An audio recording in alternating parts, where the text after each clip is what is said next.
Hi, this is Mike from thesubstream.com, and this is an episode of Watch This Instead for the week ending the 21st of August, 2009. We've got a lot of stuff that's been going on behind the scenes here that's got to do with the release of our new site and getting ready for all of our TIFF coverage. And so we're sorry for the past weeks where we've been light on the content, but it's going to be worth it.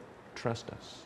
Inglourious Basterds is Quentin Tarantino's second best film. So if you want to watch the man at the absolute tippy-top pinnacle of his game so far, go to zip.ca or Netflix or anywhere else and rent Pulp Fiction, the best film of the 90s and probably the best film of the past 20 years. Inglourious Basterds, however, is the best film so far in 2009.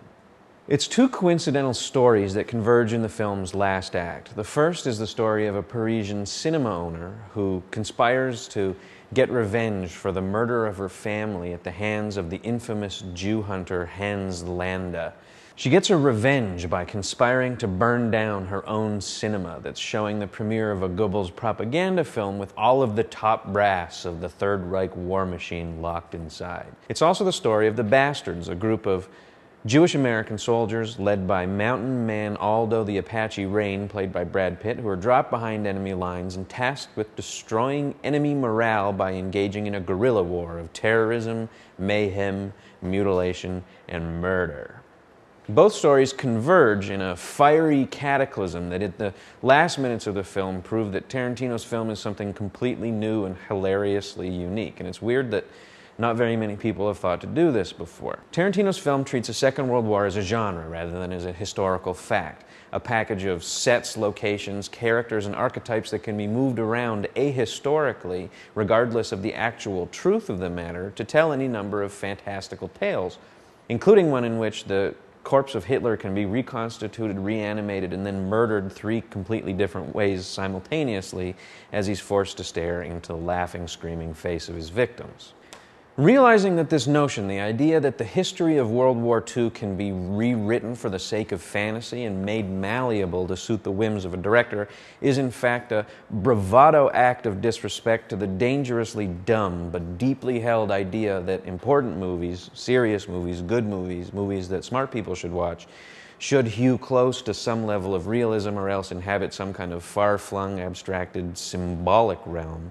Tarantino's film wears its multiplicity of voices and sources and inspirations, its incoherence, its three different fonts in the title sequence, and its love of movie history and very moviness itself on its sleeve. It's alienating. It keeps pushing you away and reminding you that you're watching a movie. But at the same time, it's full of joyful, transcendent moments and scenes, lots of them. Because here's the thing, in a movie where the Nazis can be triple killed by a bunch of vengeful Jews and deep-cover, dumbass American operatives, you can do anything. All of the normal strictures of filmmaking are loosed. Anachronism becomes a virtue.